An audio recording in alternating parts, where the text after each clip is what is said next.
There are some challenges in life which provide enormous satisfaction and are worth looking back over. My story is about one such challenge. My ambition was to fly, to take the controls of an aircraft and course through the skies, experiencing the thrill and freedom of being master of my own destiny. Who would have thought a year ago I would achieve that aim so soon?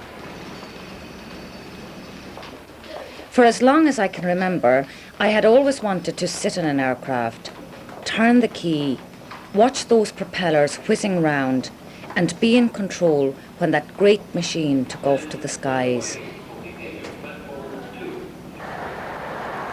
I was always so busy at work and life in general that I never got round to doing anything about this. But one bright spring morning, whilst travelling to work, I noticed an advertisement in one of the aviation journals, which was to become the turning point for me. I called the Surrey and Kent Flying Club at Biggin Hill Airport in Kent and made an appointment to see the chief flying instructor. I was about to embark upon an adventure of a lifetime.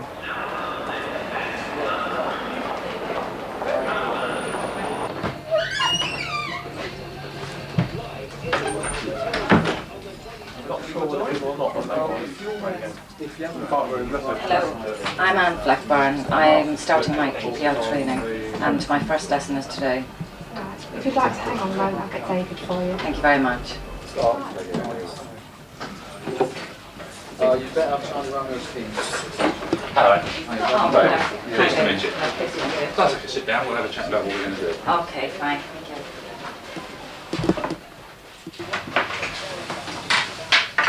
I did, yes. Do you have too far to travel? Did you have far to travel? I come from West Sussex. Oh, well, a bit of a way, but you picked a nice day for it. It's a lovely day up That's there. true. Blue sky. A bit hazy, but we'll soon get on top of that. Good. What we'll do, we'll have a chat for a couple of minutes about learning to fly and about the PPL.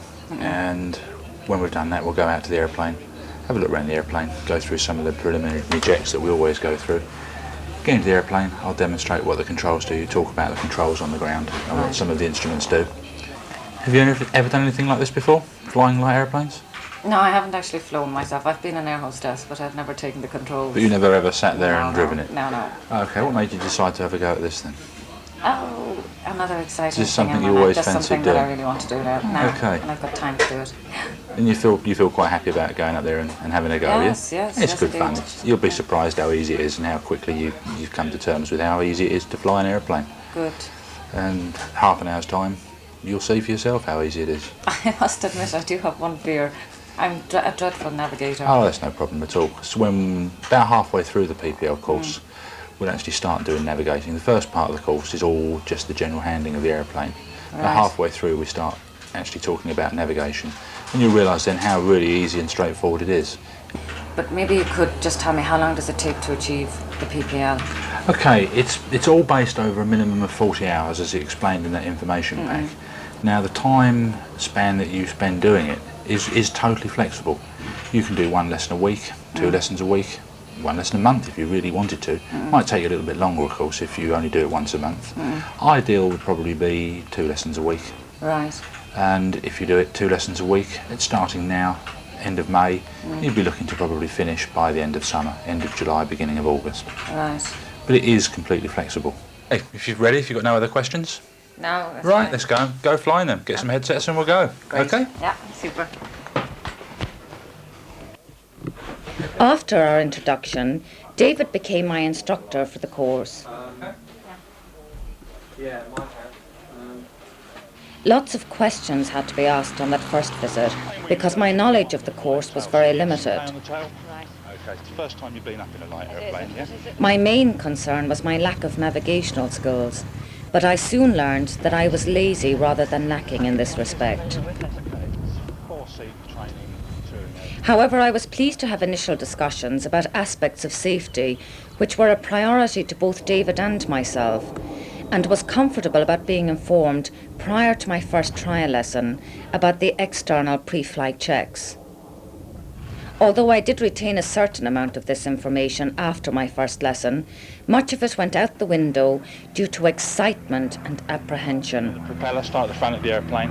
We just feel the surfaces of the propeller, make sure there's no big nicks on it. If you just like the feel down there, feel that it's nice and smooth. It's a little bit rough at the edges, but there's no big nicks in it, okay?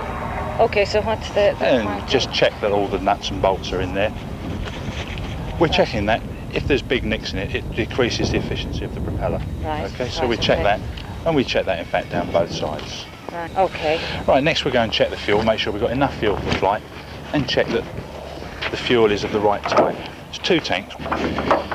We just open the fuel tank. If you look inside, you can see the fuel's right to the top, so there's plenty of fuel in there for the flight. Underneath the wing, if you like to just look underneath the wing, there's a little valve there. Yeah. And we push this tester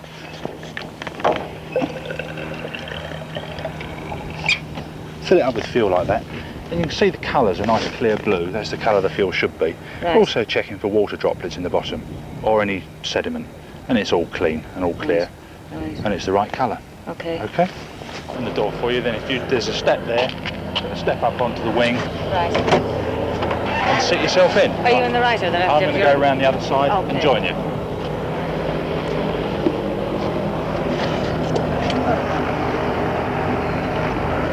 I guess these are my headsets, yeah? So they are. Right.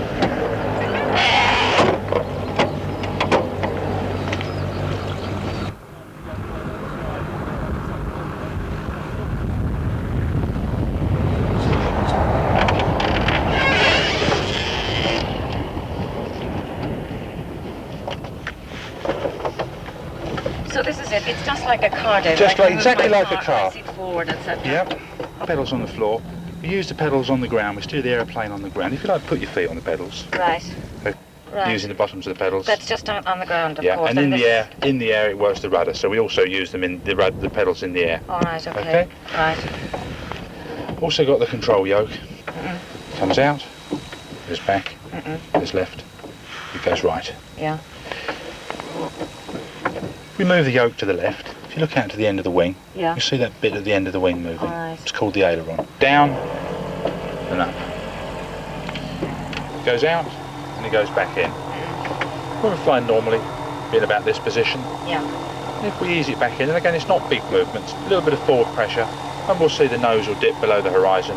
It's very, very sensitive. They're very responsive aeroplanes, and it's not really a movement like that at all. It's almost just a little bit of pressure in that direction, Right. a little bit of pressure in the other direction. Okay.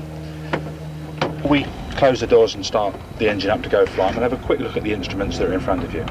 Not going to pay much attention to all of the instruments, we'll just go quickly through the ones that are relevant. First one, the airspeed indicator. It shows us how fast we're going through the air. Right. And if you look, the figures around there, they're actually marked in knots, nautical miles an hour. Along is the altimeter. It shows us our height above the ground or height above the sea level. This little group of figures in here, we can adjust it. And we set that to the barometric pressure of the day. And the air traffic control will give us the barometric pressure of the day when we ask for our taxi clearance. And that now shows us our height above the sea level. We know Biggin Hill is just under 600 feet above sea level. Right. And when we're flying, all the aircraft flying in the same area will be flying with the same pressure set. You all comfortable? Yes. Okay, in that yes. case, we'll get ready to start. Let's put your headsets on. Right. I think I'm going to have to take my string of my glasses then for this.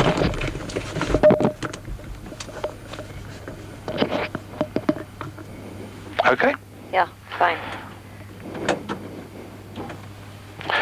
Just reach across to the key.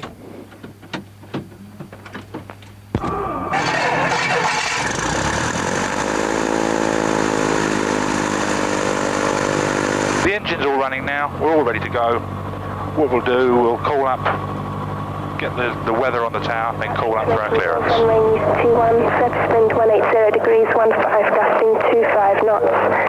Cav OK, temperature +21, dew point +10, QNH 1018. That's it, and away you go. So wait till we're clear of this one here, then around to the right.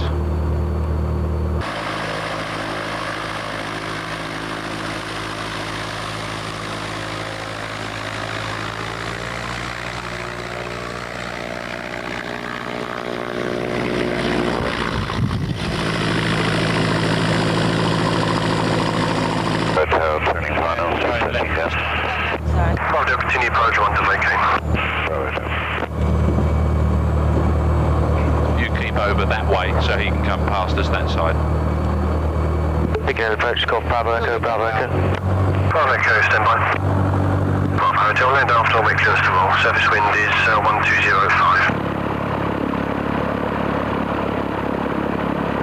Try and keep sort of generally in the middle. Golf Lean, correction, go.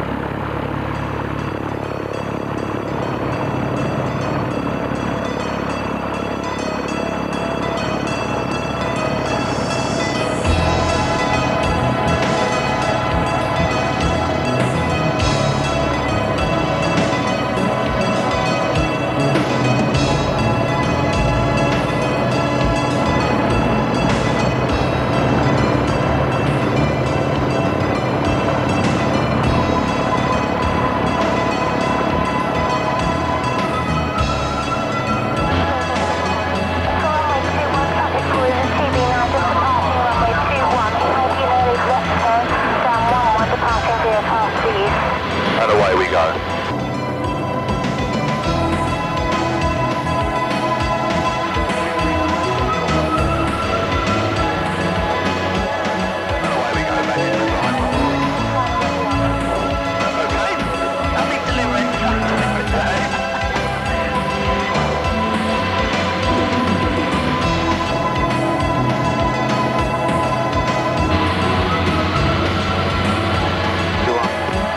How difficult is it to actually manage the aircraft if you've got pretty windier weather?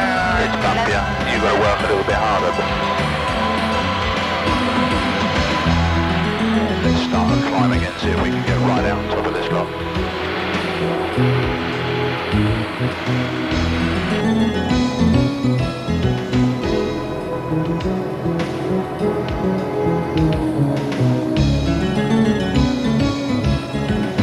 Exactly right now. That's quite nice because then I can actually have that view.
That first flight was an awesome and exciting experience for me. I don't think I saw a lot through the aircraft window because there was so much activity going on inside. Neither did I understand the aviation jargon spoken over the radio, nor the amazing instrument panels which sat staring at me for that flight. However, I did participate in flying the aircraft when David had taken it safely to approximately 2,000 feet and was very relaxed about doing this. Although it took a little time to get used to the cabin size, once I was settled and involved in the activities, it felt snug and safe.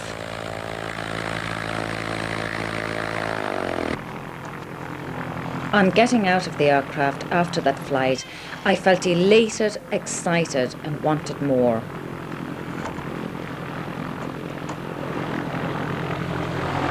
Okay, did you enjoy that? Yeah, that was good. Okay. That was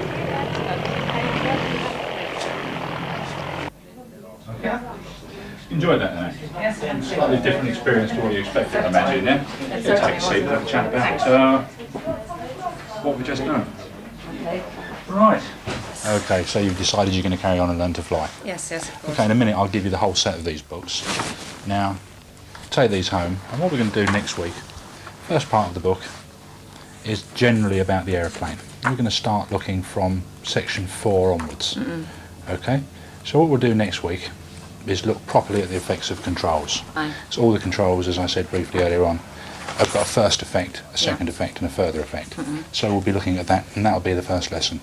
We then go through to exercise 5, which is taxiing, exercise 6, flying the aeroplane straight and level, on through turning, climbing, descending, 12 and 13, which will come to 12 and 13 probably after you've done about 5 or 6 hours of flying lessons.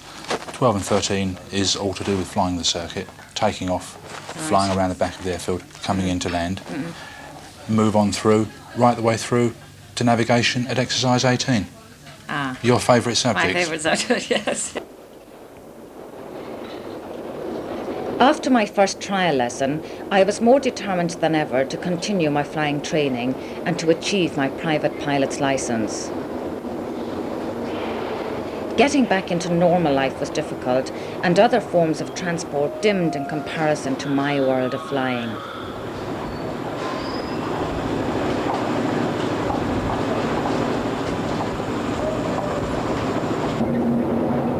I ate, dreamt and slept aeroplanes, borrowed and bought aviation books to learn about those wonderful machines and how to fly them.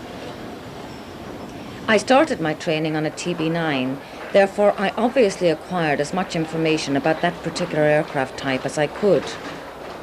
However, in doing so, I also found a lot of willing people to tell me about other interesting models, and so the whole world of aviation started to open up for me. I was so excited about this new world that I went about my normal activities with an increased tempo. Good morning. That's right. What was a busy life before starting my training suddenly became a life with another interest. Although time had to be set aside to learn and fly as well as work, I enjoyed juggling my available hours to fit everything in. Yeah, perfect. Okay. Doodling blue skies and little aeroplanes instead of my usual graphics became my trademark. And when, at the end of a busy day, the time for my lesson came round, I was ready and waiting.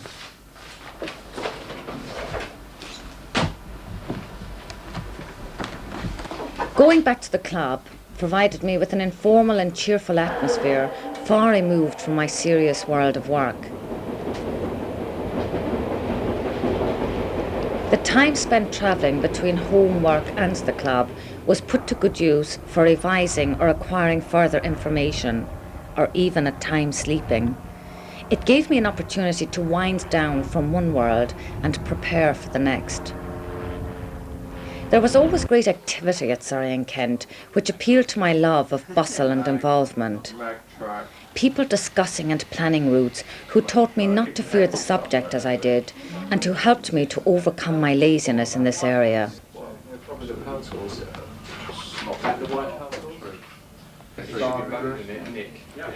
Others booking out aircraft are checking back in after a flight, full of their tales of achievement, with many pairs of ears willing to listen.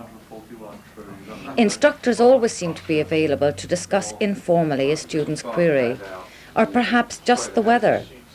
So you don't have to ferret around. When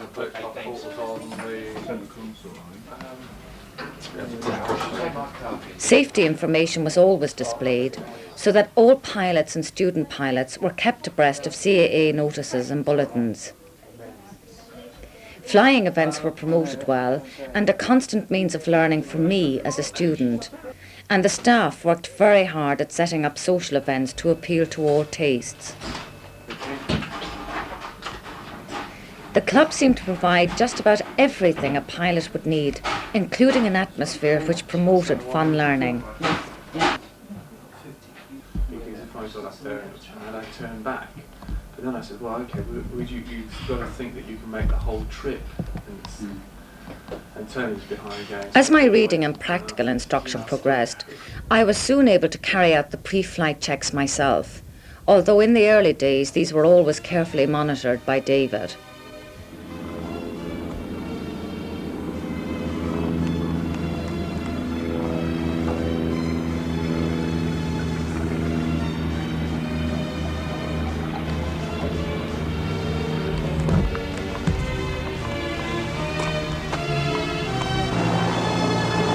Even though he was with me in the cockpit, I was expected to do most of the control handling and instrument checks from almost the first formal lesson. Apart from the excitement this gave me, it rapidly built up my self-confidence and coordination, but it was reassuring to have David alongside, following through my every move. I have to admit that for the first lesson or two, it was I who followed David during the critical stages of takeoffs and landings. But I must say that I was surprised how quickly I became familiar with the controls, from steering with my feet while taxiing to compensating with the rudder bar when doing a turn using the control yoke. Safety was top of the agenda at all stages of my training, and David soon engraved on me the importance of pre-flight engine and downwind landing checks, and not least what to do in event of emergencies. Although I rather fancied talking to air traffic control on the radio, this came quite a bit later on, as there were too many other things to give attention to. Biggin Golf Golf X-ray ready for departure.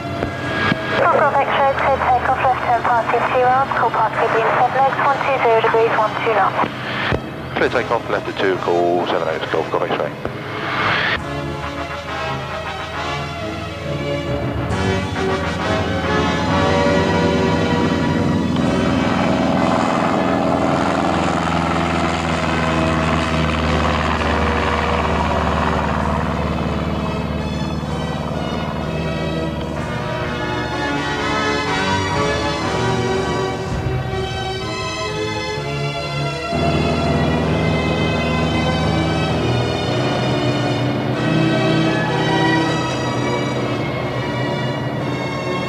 After 4 or 5 lessons, I found that the handling and feel of the controls started to become second nature to me, and I was able to concentrate more on using some of the instruments, and even started to make some headway in navigation.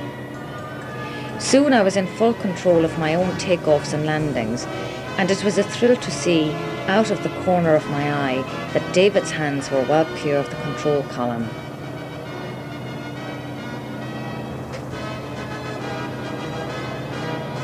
Although much of the flying training during the first 10 or 12 lessons concentrated on circuit activities, there were many times when we went further afield to practice special manoeuvres.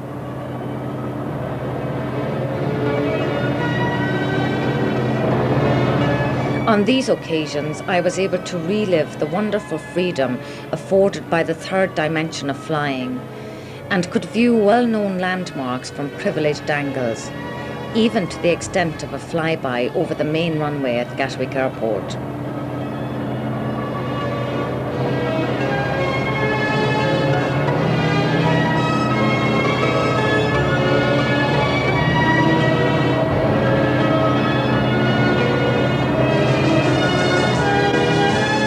By the 12th lesson, my self-confidence had really built up.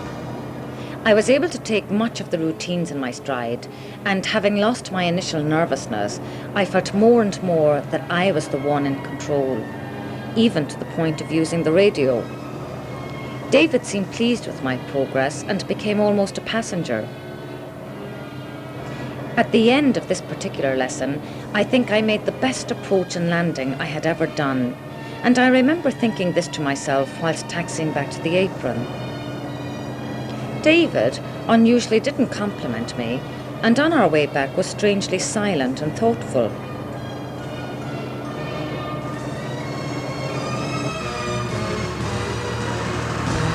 It was only when I went to switch off the engine that he stopped me, and I realised that the moment I had come to look forward to with a mixture of fear, apprehension, but above all excitement had arrived.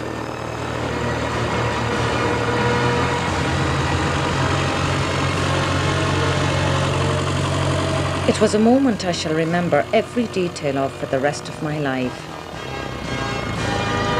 Right, we've just done 3 or 4 circuits. You all happy with everything we've done so far? Yep. Okay, you know what's coming now, don't you? You happy to go and do one on your own? I have a fair idea. Yeah, okay. What I'd like you to do, a couple of minutes, we'll just have a chat. I'll get out the airplane. Once I've gone, make sure the door's shut. Call up on the radio just like you've been doing before, but this time make it clear that it's going to be for your first solo. So Golf, Bravo Papa Golf X-Ray, ready to taxi for first solo. They'll give you instructions, taxi out to the hold for 03, where we've been taken off from this morning. Taxi down there, in the usual place, stop, with the checklist, go all through the power checks, all through the pre-flight checks. When you've done all that, call ready for departure. They'll give you the usual clearance, clear to line up, or clear to take off, as the case may be. Yes. Onto the middle of the runway, take off, and then I'd like you to just fly one circuit, one normal circuit, off, crosswind, downwind, don't forget your radio calls on the way around, back onto finals, come back into land, and it'll be the best landing you've ever done. When you've landed, vacate the runway as they tell you to, taxi back to the club. Okay? Happy with that? Yeah. Happy as you'll ever be. Okay? Right. Aren't you going to even wish me luck? I was just about to. Good luck, you'll enjoy every minute of it. Okay. I remember being told you never forget your first solo. To me, being alone in that aircraft for the first time, even for those 10 minutes of my first solo flight, was perhaps the most exhilarating and exciting experience in my life. The adrenaline was pumping and my whole system was on go. As I was taxiing down to the runway, I was very stimulated and tried so desperately hard to remember everything I had been told. There was no one to turn to for advice, however I felt ready for this. After all, this is what I had dreamt of for so long, and now was my big chance to achieve what I really wanted. However, as the aircraft left the runway and headed towards the sky, I really did feel alone. I looked across at the empty seat beside me and knew I had to do it. Win or lose, I had to play the game to the best of my ability. And play the game I did.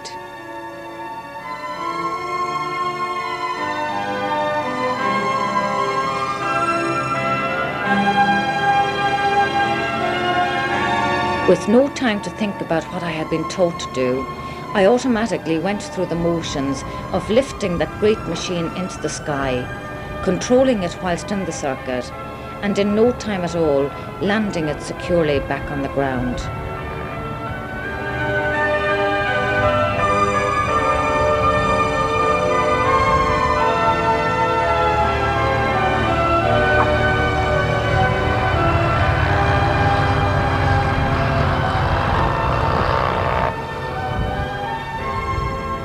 I then had time to reflect on the experience of my first solo and felt tremendously proud of my achievement. It was time to celebrate and get ready for the final part of my course.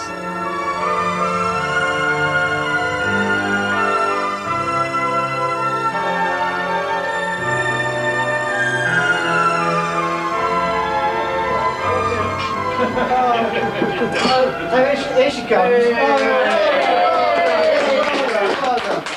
So we never thought you'd do it. Let's do it. You proved us all wrong. Yeah, where have you left the aircraft? There's Anne wearing a red jumper there. Continuity. Mind the lights. Oh, be careful. Three. Excellent. Oh, she's done this before. Many times a night. All by sound. With Chris in the carpet. Excuse me, this is only half a glass here. It's about when you're going to get me. Oh, you've got half of you. Oh, hey, look at that. I doubt it very much. I doubt it. I have to say, there is one thing I've always wanted to do. Hold on a minute. Sponge and wash leather. Well, cheers, Anne. Many congratulations. Well done. Cheers, everybody. Cheers. Cheers. I did it. Quickly, pan the crown round. Right, you did it. You did it. You did it. After the climax of my first solo, it was back down to earth again to learn the refinement of all the other aspects of flying. I extended myself through lectures and further study in navigation and other subjects, and of course the fun of cross-country, in preparation for the final tests, which, coupled with my training experience, would give me my private pilot's licence. There are areas which we're not allowed to go. We're actually based over here at Biggin Hill, and on our exercises during the week, we'll go down to places like Headcorn. We've got Lydd down here, Manston, Shoreham. Numbers here mean they're just sort of one large number and a very small one by the side. Paul, how about yourself? Can you explain that to me, what we did in our class before? There's maximum elevation figures. Maximum elevation, that's right. Another thing we have... Thank goodness the lectures were always of an informal nature, which made it easier for me to take part in, as I had always found formal lectures to be a grinding slog. The final tests proved to be within my capabilities, and although one always dreads taking exams, I felt very comfortable and ready to take mine when the time eventually came. Right. I'll give you that one. We do what? Pleasure flights in, trial flights in aeroplanes, that sort of thing. And that's passed, 85%. Well done. I really didn't come into it when I started this. Right. Yeah, but there's limits to everything, you know. Right. And I told you I was intelligent. In what seemed like no time, I had reached the end of my course and my air experience. I was now in a position to put my private pilot's licence to use and to give my family a rare treat by taking them away to Le Touquet for a good French lunch and a spot of shopping.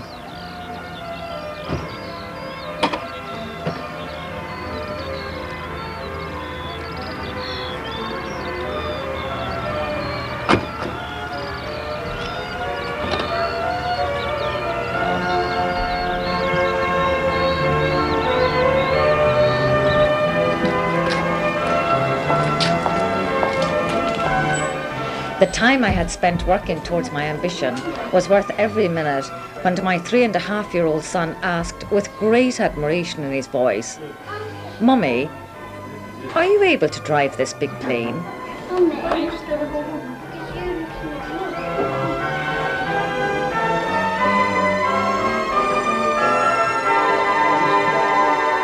I knew then that I was not the only person with an aim to fly, and I was very proud that I had set the time aside to achieve it.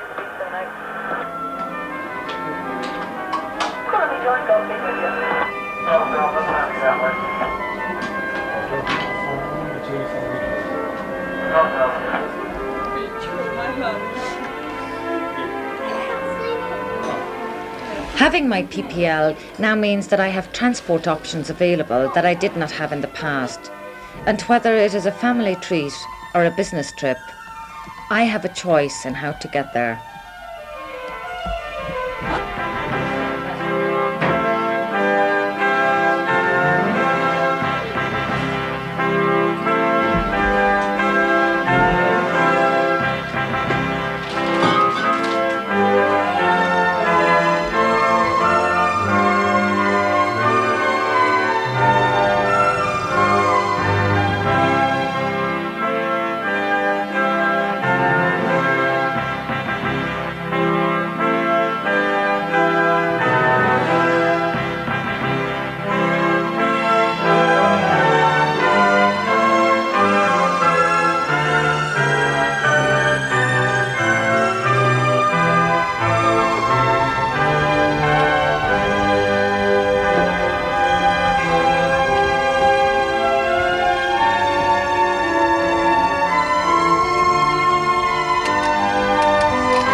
X-ray taxi holding point hotel for runway 03, Q&A please 1015.